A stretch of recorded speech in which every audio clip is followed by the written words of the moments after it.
Hello കൂട്ടുകാരെ, നമുക്കിന്നൊരു കുടംപുളി ഇട്ടൊരു വറ്റമീൻ കറി വെച്ചാലോ? നല്ല അടിപൊളി ടേസ്റ്റുള്ള മീനാണ് കേട്ടോ. അപ്പോൾ എല്ലാവരും എന്താണേലും ഉണ്ടാക്കി നോക്കണേ.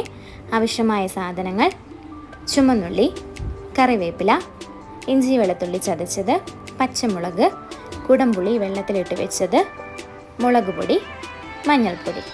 പകുതി വറുത്ത് വെച്ച മീനാണ് നമ്മൾ എടുക്കുന്നത്.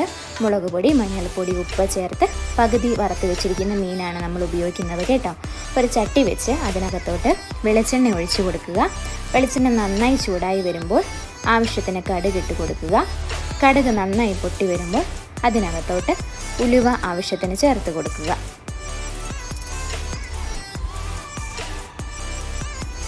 ഉലുവ മൂത്ത് വരുമ്പോൾ അതിനകത്തോട്ട് നമ്മൾ ചതച്ച് വെച്ചിരിക്കുന്ന 1.5 സ്പൂൺ ഇഞ്ചി വെളുത്തുള്ളി ചതച്ചത്, കറിവേപ്പിലയും നമ്മൾ നടുവേ മുറിച്ച് വെച്ചിരിക്കുന്ന 2 പച്ചമുളക്, നമ്മൾ അരിഞ്ഞ് വൃത്തിയാക്കി വെച്ചിരിക്കുന്ന നമ്മുടെ ചുമന്നുള്ളി എന്നിവ ചേർത്ത് ആവശ്യത്തിനുള്ള ഉപ്പും ചേർത്ത് നന്നായി ഇളക്കി വഴറ്റിയെടുക്കുക.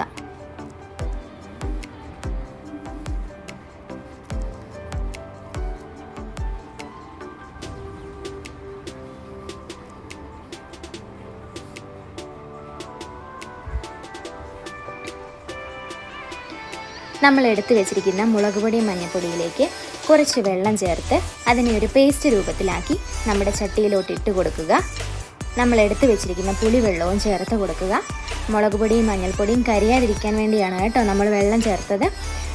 നമ്മുടെ ഈ കറിയിലേക്ക് ആവശ്യത്തിന് വെള്ളം, ഇളം ചൂട് വെള്ളവും ചേർത്ത് നമ്മൾ പകുതി വറുത്ത് വെച്ചിരിക്കുന്ന മീനും ചേർത്ത് ഇളക്കി നമ്മുടെ കറിയെ നമുക്ക് റെഡിയാക്കിയെടുക്കാം. ഒരു 30 മിനിറ്റ് ശേഷം ലോ ഫ്ലെയിമിൽ അടച്ചു വെച്ചാൽ നമ്മുടെ സ്വാദേറും മീൻ കറി റെഡി ആയിട്ടുണ്ട്. ചോറിൻ്റെ കൂടെയോ അപ്പത്തിൻ്റെ കൂടെയോ ഒക്കെ നമുക്ക് കഴിക്കാം. എല്ലാ കൂട്ടുകാരും എന്താണെങ്കിലും ഉണ്ടാക്കി നോക്കണം കേട്ടോ. ബൈ.